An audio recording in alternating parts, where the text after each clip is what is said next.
नमस्कार, माखड़ा पंचनामा में आप सभी का स्वागत है। मैं हूं सुमित और लगातार एक दिन के विराम के बाद जब भारतीय बाजारों में शुरुआत हुई और वीकली एक्सपायरी का दिन शुरू हुआ तो भारतीय बाजारों में एक रेंज बाउंड ट्रेड आज के सत्र में बनता हुआ दिखाई पड़ा।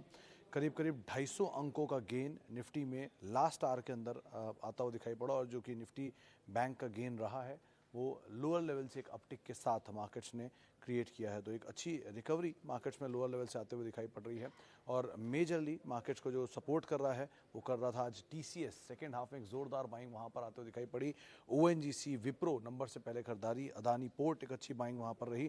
थोड़ा प्रेशर ऑटो में, पीएसयू बैंक्स में, मीडिया में, एफएमसीजी स्टॉक्स के अंदर देखने को मिला, लेकिन मिड कैप में आज एक्शन था जहां पे सेंचुरी प्लाई तेजी के साथ कामकाज कर रहा था। ग्रासिम में अच्छी खरीदारी थी। इन्फोसिस मिड कैप में पॉलीप्लेक्स, अदानी, टोटल, वी मार्ट, कुछ ऐसे नाम है जहां पर आज के सत्र में खरीदारी आते हुए दिखाई पड़ी। छोटे छोटे पॉकेट्स, छोटे छोटे सब सेगमेंट्स में खरीदारी। फार्मा, ग्लेनमार्क जोरदार तेजी में, शुगर पूरे पॉकेट के अंदर एक अच्छी खासी खरीदारी आते हुए दिखाई पड़ रही। तो अलग अलग सब सेगमेंट्स, अलग अलग पॉकेट्स जो कि आज मोमेंटम के साथ कामकाज करते हुए दिखाई पड़ रहे थे। चलिए अब सवाल जवाब का सिलसिला शुरू कर लेते हैं और बातचीत कर लेते हैं अपने दर्शकों से। शुभजीत भट्टाचार्य साहब का सवाल है। पहले तो भट्टाचार्य साहब आपको नववर्ष की बहुत बहुत शुभकामनाएं। अच्छा, आपने सवाल पूछा नेस्ले, अबॉट, टीसीएस, पीडीलाइट क्या किया जाए इनमें। सर ये चारों इन्वेस्टमेंट ग्रेड स्टॉक हैं, लाइफ टाइम के लिए कोई दिक्कत नहीं इन चारों में। बस एक ही चीज़ का ध्यान रखें, आप जो भी इन्वेस्टमेंट करते हैं उसे सिस्टमैटिक वे में करें, यानी थोड़ा थोड़ा हर महीने, हर 2 महीने, हर हफ्ते, जैसे आपके पॉकेट अलाउ करे आप उसमें पोजीशन लीजिए और हर साल, 2 साल या 6 महीने या साल भर के अंदर अपनी पोजीशंस को रिव्यू करते रहिए कि क्या ये कंपनियां ठीक कर रही हैं या इनकी सिचुएशन में कोई फेरबदल हो रहा है या नहीं। कंपनियों में ऐसा कोई प्रॉब्लम नहीं है। सो फार इन्होंने अपनी क्रेडिबिलिटी को प्रूफ किया है और समय से मेंटेन्ड है और बहुत अच्छे नंबर दिए हैं। चाहे नेस्ले हो, पीडीलाइट हो, अबॉट हो, ये सभी कंपनियां ठीक है। बस अबॉट थोड़ा सा महंगे साइड पे है, लेकिन बाकी सभी कंपनियों में कोई ऐसी दिक्कत नहीं दिखाई पड़ रही है।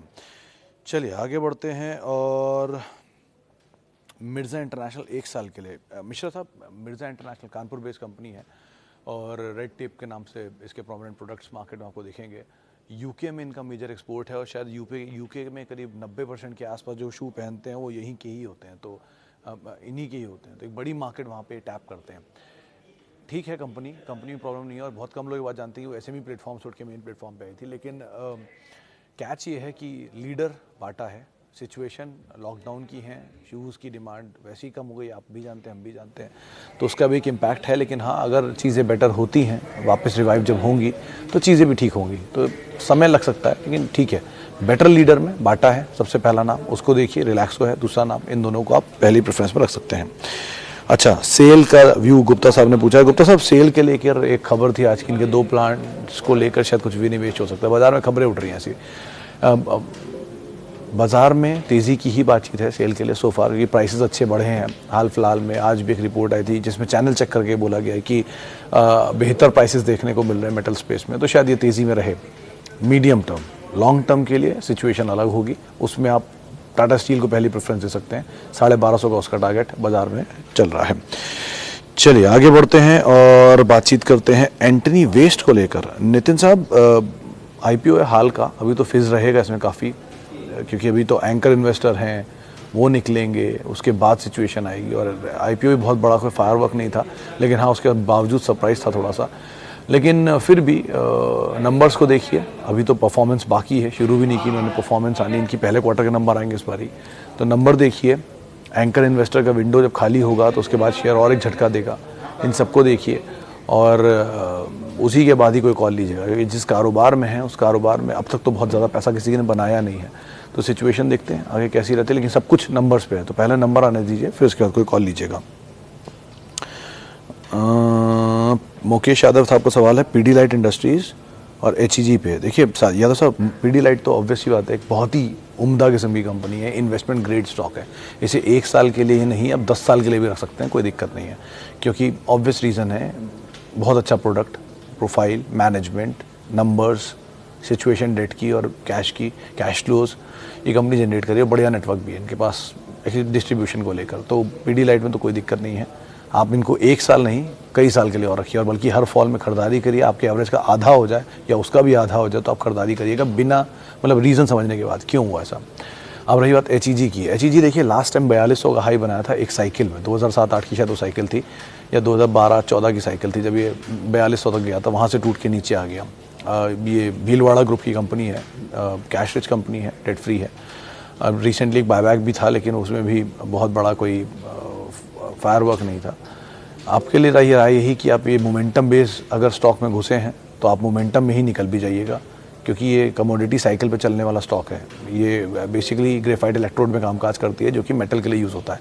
तो मेटल साइकिल के साथ साथ ये भी चल रहे हैं। मेटल साइकिल जिस दिन गई या गिरी उस दिन इनका भी पीछे पीछे इम्पैक्ट होगा। तो बेटर है, ये मोमेंटम बेस्ड ही स्टॉक है। सर्किट की वजह से सबको इस टाइम फैंसी दिख रहे हैं, लेकिन मोमेंटम में ही इसमें रहिएगा। Pidilite is a good stock, उसमें आप जरूर बने रह सकते हैं। अच्छा, HCL वर्सेस इन्फोसिस। अक्षय मित्तल साहब, मैं हमेशा ये चीज़ सोचता ही था कि आपके पास वर्सेस वाले सवाल बहुत होते हैं। HCL, इन्फोसिस, नवीन, पीडीलाइट। खैर, तो HCL इन्फोसिस में ऑब्वियसली बात है, इन्फोसिस लीडर है, ज़्यादा बेटर है।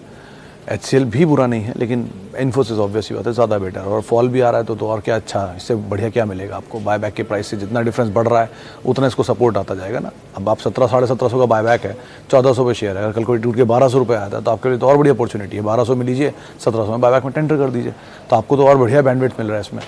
लेकिन HCL टेक में ऐसा कुछ नहीं है अभी, और नंबर भी नहीं आए। तो इन्फोसिस की एटलीस्ट एक क्वार्टर की पिक्चर तो वो क्लीन हो चुकी है ना, आप उसके लिहाज से इसमें एंटर करें, ज़्यादा बेटर सिचुएशन रहेगी।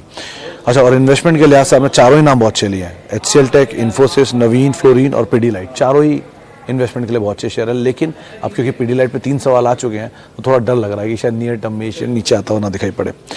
अच्छा, आगे बढ़ते हैं और यूपीएल पे नितिन सोनी साहब का सवाल है। सोनी साहब, यूपीएल वैसे कंपनी बुरी नहीं है, दुनिया भर में इनका कामकाज है, यूएस में बहुत मेजर बिजनेस है।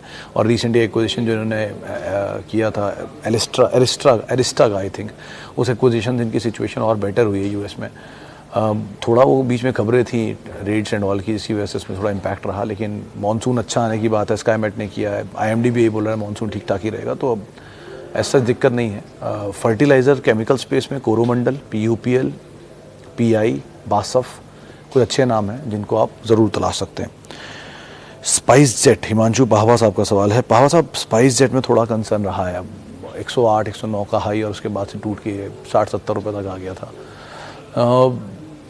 अभी तो फिलहाल आप बने ही रहें। ब्रोकर रिपोर्ट्स तो 120 के टारगेट्स दे रही है, HSBC की एक रिपोर्ट है, लेकिन नंबर्स को देखिए, क्योंकि सिचुएशन टेंस हो गई है। जैसे ही लॉकडाउन हो रहा है वैसे ही फ्लाइट का आवागमन लोगों का काफ़ी कम हो गया है, और बिज़नेस ट्रैवल स्पेशली गिर गया है, और सबसे बड़ा ट्रैवल का हिस्सा वही होता है। तो अभी थोड़ा उसका इम्पैक्ट है, लेकिन सिचुएशन सुधरती है, चीज़ें बेटर होती हैं तो वापस रिवाइव करेगा। प्रमोटर तो मजबूत है ही, अब देखते हैं आगे सिचुएशन कैसे बैठती है, लेकिन वेट एंड वॉच मोड ही है, दिखाई पड़ रहा है मुझे। अच्छा, आगे बढ़ते हैं और कौन सा सवाल लूँ। इंडिया मार्ट, इंडिया मैश, साइकित सरकार साहब का। सरकार साहब, आपको भी नव वर्ष की बहुत बहुत शुभकामनाएं। अच्छा, इंडिया मार्ट को सर, वैसे तो ये कंपनी ठीक है, लेकिन वैल्यूएशन बहुत महंगे हैं, बहुत ज़्यादा महंगे, क्योंकि जिस तरह के इनके इन्वेस्टमेंट की वैल्यूज़ हैं उनको लेकर बाजार यहाँ पर प्रीमियम देता है। ब्रोकरेज रिपोर्ट रिसेंटली आई थी, उन्होंने टारगेट इसमें दिया था 15-20% का अपसाइड। तो मीडियम टर्म ठीक है, लेकिन सिचुएशन को रिव्यू करते रहिए, क्योंकि ये इतना भागा हुआ शेयर है। तो अच्छी चीज़ क्या है, इसमें लो फ्लोट है, शेयर नहीं है बाजार में, तो कोई भी शेयर खरीदेगा तो इन्हीं में से खरीदेगा, तो ऑब्वियसली बात है शेयर भाग रहा है इसीलिए। लेकिन अब आगे चल के नंबर्स कितने सपोर्टिव हैं, नंबर ही ख़राब आ रहे हैं तो वो भी उल्टा कर सकता है स्टॉक को। तो बेटर यही है कि आप नंबर को क्रूशली वॉच करिए, और बहुत लंबी अवधि के लिए एटलीस्ट अभी इसमें कोई कॉल ना लीजिए, क्योंकि ऑलरेडी बहुत भागा हुआ है। थोड़ा ईज आउट हो जाए, फिजल निकल जाए, उसके बाद आप देख सकते हैं दोबारा। MRF tyre 18 share Deepak Patel साहब के पास है। शुड आई होल्ड और सेल? पटेल साहब, डिपेंड आपने किस भाव पे खरीद रखा है। लाख रुपए का शेयर तो हो ही जाएगा, ऐसा तो लग ही रहा है कि फ्लोट ही नहीं है। 40 लाख कुल शेयर है बाजार में इसके, तो खोने के लिए कुछ है नहीं आपके पास। 40 लाख शेयरों में कितने शेयर बिकेंगे? कभी स्प्लिट बोनस दिया नहीं, डिविडेंड आपको मिलना नहीं, 3 रुपये का डिविडेंड है, तो वो तो आप ना मान के चलें। लेकिन हाँ, वैल्यू बढ़ जाएगी, इतना आप मान के चल सकते हैं, लाख रुपए तो हो जाएगा, क्योंकि फ्लोट नहीं है मार्केट में, तो वही इकलौता रीज़न है। कोई भी तेज़ी आएगी तो इसी में डिस्काउंट होगी, तो एटलीस्ट बने रह सकते हैं सो फार तो। लेकिन कोई नया निवेश करने से पहले एटलीस्ट आप किसी और स्टॉक को भी तलाश लीजिए, किसी और सेक्टर में, इसी में पूरी तरह निवेश करना वो भी ठीक नहीं है कि बहुत बड़ी वैल्यू है, एक बार में आपने लगा रखी है, 18 लाख रुपए ऑलमोस्ट आप लगा बैठे हैं, तो थोड़ा सा नीचे मिल जाए या कोई और स्टॉक मिल जाए तो आप उनको तलाशिएगा।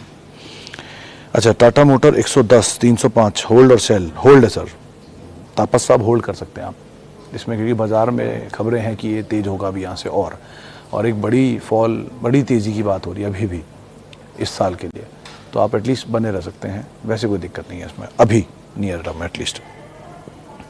अच्छा, आगे बढ़ते हैं। टाटा एलेक्सी 1400 रुपये में, दत्ता साहब ये तो आपका मस्ट होल्ड है, एटलीस्ट आप इसमें बने रहें। 1400 का 2800 तो हो ही गया है, बहुत भागा हुआ स्टॉक है, इसलिए ईज आउट होगा, ज़रूर होगा। 2800 से टूट के शायद 2000 भी आ जाए, लेकिन शायद आ भी जाए, शायद ना भी आए, लेकिन कंपनी में कोई प्रॉब्लम नहीं है, नंबर्स हर क्वार्टर दर क्वार्टर सपोर्टिव है, तो बहुत कुछ खोने के लिए इसमें नहीं है, आप ज़रूर बने रहें। कहीं आपको ये आधा हो जाए, 1400 भी हो जाए, तो आप दोबारा इसमें एंटर करें और बड़ी पोजीशन लें और ज़्यादा बढ़ाएं, लेकिन बने रहें, कोई दिक्कत नहीं इस कंपनी में। अच्छा, बजाज ऑटो 15-3800 के दाम पे। विपिन साहब, कंपनी बुरी नहीं है, ऑब्वियस सी बात है। बजाज ऑटो के साथ आप हमेशा याद रखिएगा, इस बात को हमेशा याद रखिएगा कि ये कैश रिच कंपनी है। 16-1700 नहीं, करीब 700 रुपये पर शेयर के आसपास कैश है इनके पास, तो इसलिए आपको सोचने की ज़रूरत ही नहीं है, वो तो कैश रिच कंपनी है, डेट फ्री है, तो पहला पार्ट तो सबसे बड़ा प्रॉब्लम ख़त्म। प्रमोटर बहुत स्ट्रॉन्ग है, नंबर्स ठीक हैं। अच्छा, अब बचता है कि इसे होल्ड कितने समय के लिए करना है, तो अब थोड़ा समय दीजिए। अभी डिविडेंड पॉलिसी चेंज की है, इस क्वार्टर से या नेक्स्ट क्वार्टर से या इसकी डिविडेंड पॉलिसी की वजह से अच्छा डिविडेंड आना शुरू हो जाएगा, तो आप बने रह सकते हैं, ऐसा कोई दिक्कत नहीं है इस कंपनी में। क्वालिटी वाइज कोई प्रॉब्लम नहीं है, समय ही सबसे बड़ा चैलेंज है, इसके नीचे मिले तो बहुत ही अच्छी बात है फिर तो। अच्छा, इन्फोसिस लॉन्ग टर्म पे हम बातचीत कर चुके हैं, बजाज ऑटो पे हमने बातचीत कर ली। गुजरात फ्लूरो ये नया आया है सर। गुजरात फ्लूरो कंपनी जो है वो फ्लूरो केमिकल्स के अंदर है, आइनॉक्स ग्रुप की ये कंपनी है, आई थिंक। हाँ, गुजरात फ्लूरो आइनॉक्स ग्रुप की कंपनी है, और दिल्ली नोएडा में इनका ऑफिस है। कामकाज ठीक है, बिजनेस ठीक है, और ये आमतौर पे जिस तरह की ये एसीज एंड ऑल की डिमांड बढ़ती है फ्लूरो केमिकल्स की, उसी के अकॉर्डिंग डिमांड भी बढ़ते हुए दिखाई पड़ती है, तो आप बने रह सकते हैं, कंपनी बुरी नहीं है। बस डेट के पार्ट को आप एक बार नज़र रखिएगा, बाकी कोई इसके ज़्यादा ऐसा दिक्कत नहीं है। नंबर्स बढ़ रहे हैं अगर और डेट घट रहा है तो ये दो पार्ट्स के लिए वैसे सही है, और इस ग्रुप की सबसे बेटर साइड पे कंपनी दिखाई पड़ती है, तो अकॉर्डिंगली इसमें आप कॉल ले सकते हैं। आगे बढ़ते हैं, और बालकृष्ण इंडस्ट्रीज़, सिंह साहब बहुत ही सही कंपनी है वैसे तो। अगर इसे कारोबार के हिसाब से देखेंगे तो ऑब्वियस ही बात है, एक जाइंट व्हील्स बनाने के कामकाज में 52-56 इस तरह के व्हील के साइज़ बनाती है। यूएस इनका मेजर क्लाइंट है, यूएस में मतलब इनके मेजर क्लाइंट्स हैं, एक्सपोर्ट करते हैं, बड़ा कामकाज है। वहाँ प्लांट्स भी लगाने की बात थी जो बाद में वेव ऑफ की थी, डेट की वजह से थोड़ा सा शायद अभी शेयर करेक्ट हुआ था, लेकिन हाँ, प्राइस रियलाइजेशन इंप्रूव्ड है, और जिस सेगमेंट में ये है वहाँ पर एज सच तो कोई कमर्शियल व्हीकल का कोई इतना इम्पैक्ट है नहीं। बड़े बड़े ट्रक्स में, मतलब मेगा ट्रक्स के लिए कंपनी कामकाज करती है, फ्लोट छोटा है, प्रमोटर ठीक है, तो आप एटलीस्ट बने रह सकते हैं, यहाँ पर कोई दिक्कत नहीं है। टायर स्पेस में एक अच्छी कंपनी है, रादर गुडियर को भी आप नज़र रखिएगा, वो भी एक अच्छी कंपनी है स्पेस के अंदर। चलिए, एक सवाल या दो सवाल और ले लेते हैं।